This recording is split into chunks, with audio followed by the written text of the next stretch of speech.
জুবিনৰ ঘটনাৰ ন্যায় লাগে ৰাইজৰ দৃষ্টিত আৰু বিভিন্ন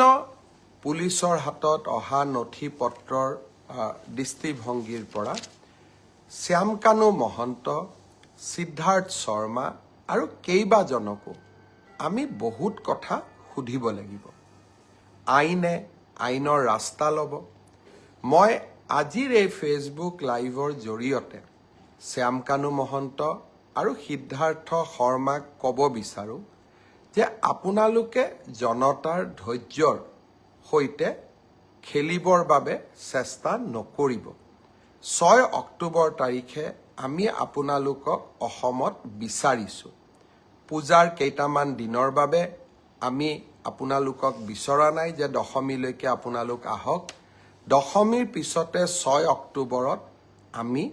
আপোনালোকক CIDৰ কাৰ্যালয়ত বিচাৰিছোঁ আৰু আপোনালোকে ফেচবুক লাইভ কৰি বা একোখন পত্ৰ লিখি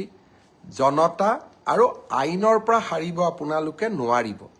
আপোনালোকে যদি সঁচাকৈ আপোনালোক নিৰ্দোষী সাহসেৰে আহক CIDৰ কাৰ্যালয়লৈ আহক আপোনালোকে নিজৰ কথা কওক আৰু যদি আপোনালোকে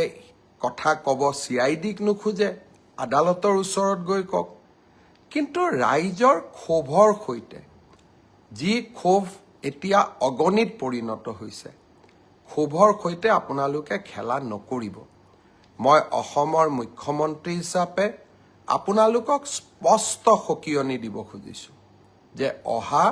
6 অক্টোবৰৰ তাৰিখৰ দিনা আপোনালোকে নিশ্চিতভাৱে গুৱাহাটীলৈ আহি আপোনালোকে আপোনালোকৰ মন্তব্য আপোনালোকৰ বক্তব্য আগবঢ়াওক আইনে আইনৰ মাজেৰে গতি কৰিব